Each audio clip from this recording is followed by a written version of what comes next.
Today we're going to be looking at a common problem with a smart car, Smart 44, Smart 42, and that's to do with the trunk release switch or the boot release switch. You press the switch, the car, boot or trunk does not open. Let's take a look at this issue. So this is what happens. You try and undo the trunk, nothing happens. There's a small black switch under here, kind of rectangular shaped, and what can happen is dirt and debris can get caught inside of there. At least I hope dirt and debris is the cause of the problem with this switch here and not a micro switch, solenoid issue or a wiring issue. You know, this is going to be the easiest thing to diagnose. So to unlock the car from the inside, there's a small little release switch right there. So just get a screwdriver and put it behind the switch, pull it towards you like that, and then you can push open at the same time. So that's how to open the trunk from the inside. I'm pretty skilled at that because I've been doing it for a couple of years now, but now it's finally time to fix this switch once and for all. I don't know who designs some of these cars sometimes, but there's like a little clear plastic sheet on top of the boot here, the trunk, and it just gets cracked every time the boot opens. It's absolutely horrible. Okay, so now we have access to the gubbins here. Here's that little release switch we were looking at earlier. That's how to open the trunk. Let's get inside here and see if we can access this switch from the inside. Okay, so we're going to pop this plastic panel off here. There's two screws, both of them covered by a small plastic cap here. Just get the screwdriver in there and just pop that off. Revealing a little Torx screw inside there. And not only there, but there's also one more on the other side there as well. So to open those, we need a T25 Torx head like that. It has 6 points on there. For all the tools, I'll link them in the description below. You can check them out if you want to set yourself. Okay, with both of those removed, we should be able to just pull off this big plastic panel here. And just set that out of the way. Be mindful of these little hooks here. They're quite easy to snap off. So when dealing with interior components and plastics, just go really carefully and be very cautious. It's very easy to break something. Okay, so this is what we're dealing with here. If you look up slightly, this is the rear wiper mechanism here. That all belongs to the rear wiper. That's not really what we're looking at, but underneath there, you can see the electronic lock mechanism here. So right now I'm looking for anything like kinked wiring, maybe a leak, maybe anything like that. But what I'm thinking is if we look up here behind the workings for the rear wiper, you can see this is the switch that we're pressing on the outside of the boot there.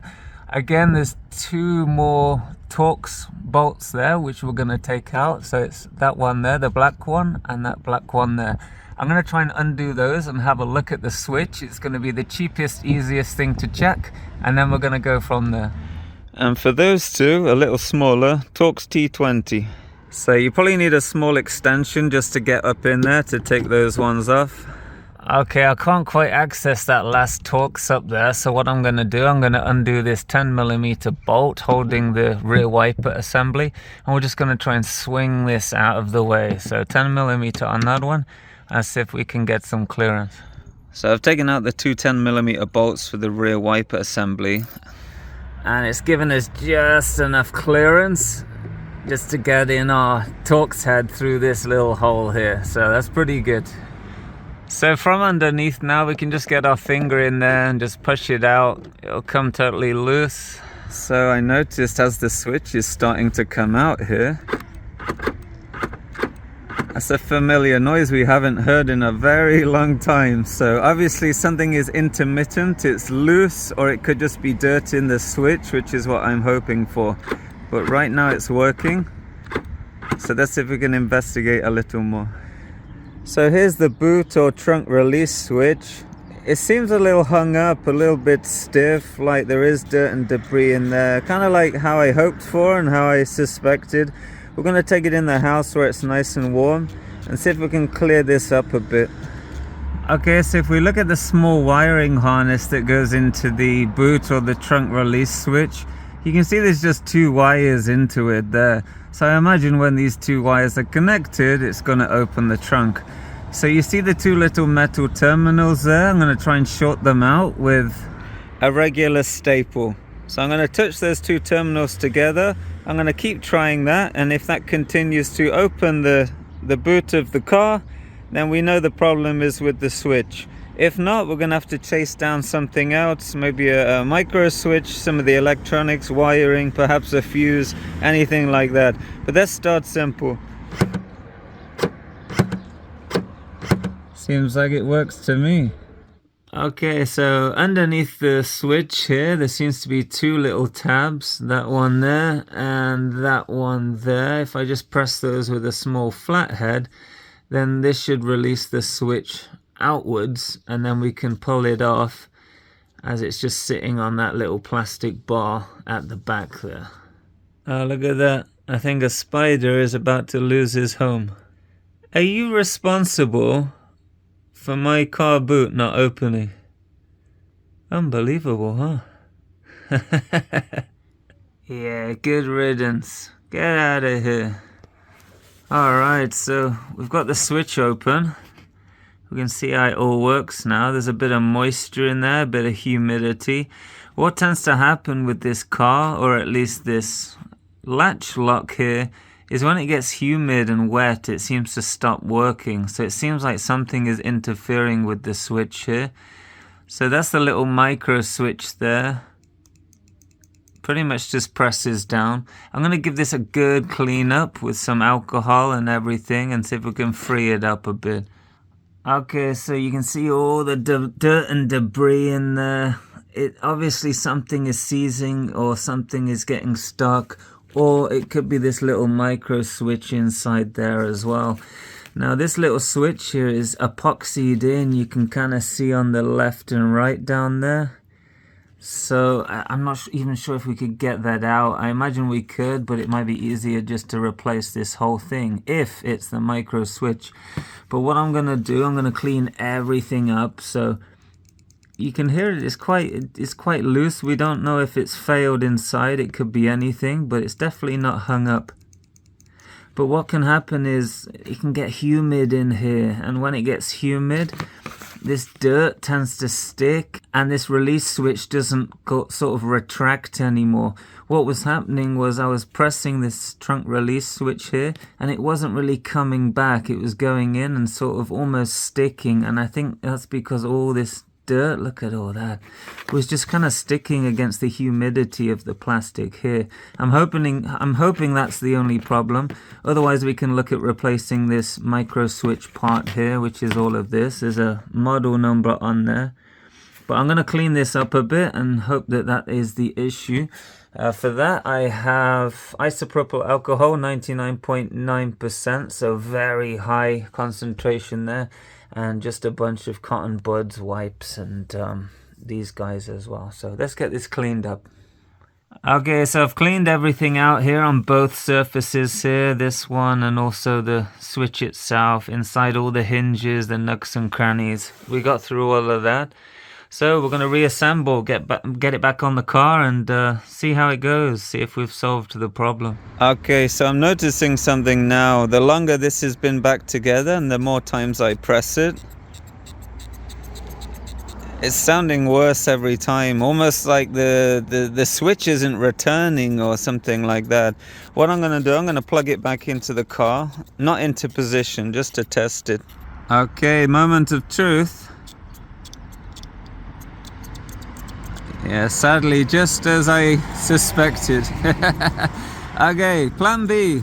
Let's take a look again. Okay, what I've done now is remove the button completely, so there's zero resistance on this switch. So I think there's a problem with this not retracting to its original position. So I wonder if there's something we can put inside there to try and fix this. Okay, so I was about to give up and purchase a new one of these switches here. It's pretty much, like I say before, epoxied in, so you're going to have to buy the whole assembly there. And even then, I'm not sure how to purchase these switches separately from the rest of the unit. you're looking at €100, $100, £90, £85 just for that part, which is absolutely insane. Just because the switch inside, I feel it's not getting retracted back upwards. It's like lost its power or something like that. So I did a bit of research and I came up with a few ideas through research or just thinking by myself. One of them is to take a pan apart. You can get this spring here. And with the spring, you can sort of place this inside the mechanism to give it that kind of retraction it needs. So it almost forces the button back out. But I can't really see a solid place this would go. I could put it over the switch, but then it could kind of leave the switch held down and it might start sliding around. I could put it here, but there's not really a mounting point without kind of drilling into this and securing it. It could work, but I'm thinking something kind of dense, something that's going to survive water, weather, humidity.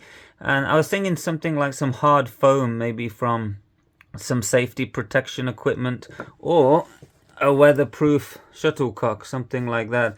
So this material is spongy, and I'm hoping if I put a nice kind of chunk in here, somewhere around this void, or this void over here, it's going to give that extra sponge. Once you press it in, it's going to fight to get back out.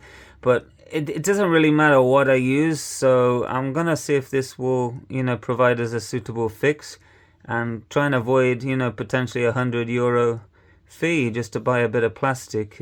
Yeah, kind of crazy. So this is sort of where we're at now. I've chopped away at this shuttlecock here. Let's see if that works. And I've put it here in this position. I've put it in that position because it's in between the micro switch there and also a plastic tab which will live there. So it's going to sit in this position here, right in that gap there. So it's not going to slide left, it's not going to slide right. I think it's a good size. So let's put it back together and see if we can actually hear this switch moving in and out. So listen to this now.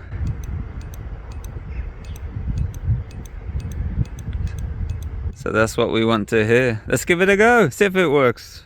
Right, here we go then. Let's give it the moment of truth. Look at that. That is ingenious. What do you guys think? Comment below. Okay, so assembly, pretty much the reverse of disassembly. Seems to still work. We're going to put all our Torxes back in, and then we're going to have a nice surprise. We're going to wait around 1 year and give this the year-long test. And that is how to fix a trunk release switch on a smart car. Look what's still in here. So I hope the video helped you with this very common problem with trunk boot release switches on a smart car. Very annoying problem, but hopefully we learned something new. And I'll see you guys in the next video coming soon. The roof got way worse, didn't it? Look at that. Wow.